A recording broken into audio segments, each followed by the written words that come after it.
So you've just received a call from a potential employer about that dream job of yours. You've been invited for an interview. After you must have attended the interview, you are waiting. Hours, days, weeks, months, no return call. You are not sure if you succeeded in the interview or not.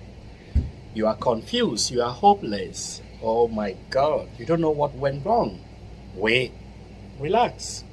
You're not the only one. In fact, don't kill yourself because the reason for you not having that job doesn't solely depend on you. There are lots of different criteria that potential employers look for from an employee, and sometimes these criteria might turn out to be discriminatory. Hence, explaining why for today's video I'll be sharing with you 5 unnoticed discriminatory practices in job adverts out there. Stay tuned.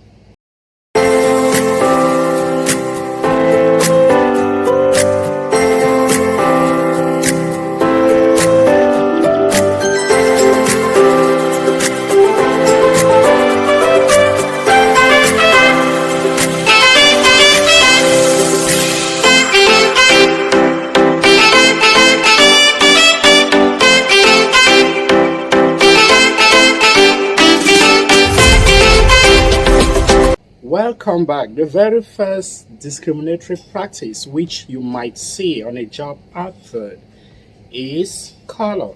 Yes, I am not sure what field of specialization that you are working in, but then in most of the job adverts around, they will make specification like they are looking for Europeans.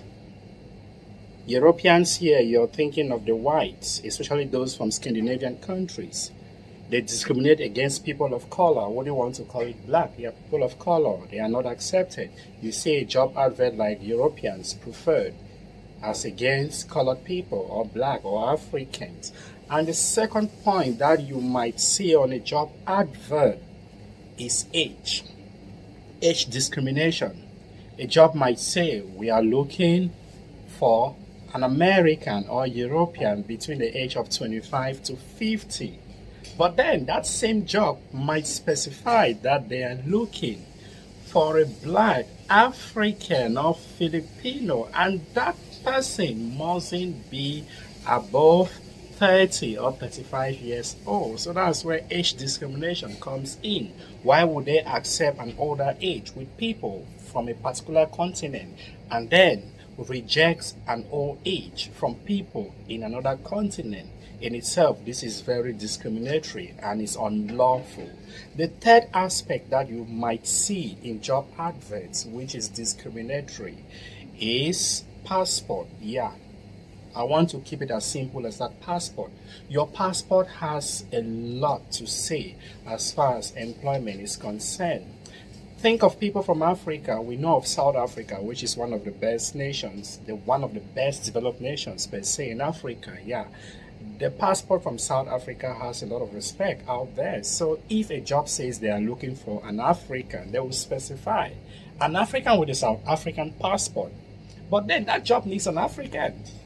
People from Africa, from the same continent, but then they go ahead to specify that South African passport holder. This is where you see discrimination in terms of your national origin. Fourth practice that you might see in job advert, which is very discriminatory, is religion. Your belief. Yeah, religion is a sensitive issue. People have different beliefs, and as human, we've got to respect the differences that exist among people. But then there are certain jobs that will specify that they don't need Christians, they don't need Muslims, they don't need Buddhists or Hindus for whatsoever reason. Why all these embargoes? Personally, I think if you are employing, you should be focused on the skill of the person with respect to the job. Whatever religious belief that that person holds should be left private instead of placing an embargo that such practices shouldn't be taken to the workplace. Restrict the person from doing that in the workplace, but again, the person is free to step out or to somewhere private to practice his or her religious belief.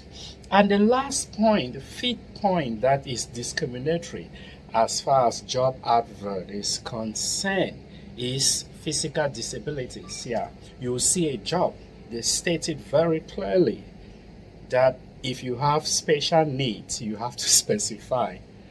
You might read that to think that maybe they are trying to show concern or care about you. Yes, in a way, it might actually be concern, genuine concern from some nice employers out there.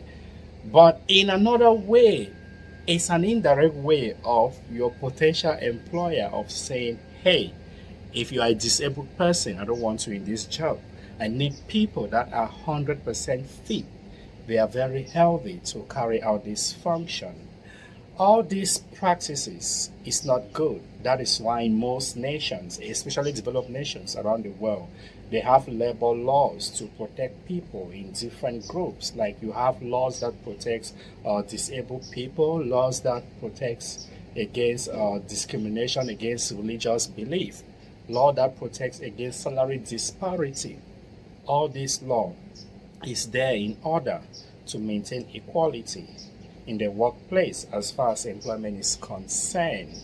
Well, I hope next time when you are going out for your job hunt, you keep your eyes open and observe these discriminatory practices. And if at all you end up not having a job that you so much crave for, you shouldn't kill yourself. Take a break and think that maybe after all, you not having that job is not entirely your fault. Maybe you not getting what you needed is not your fault, but that of your potential employer based on his or her belief and needs. Thank you for watching. See you next time.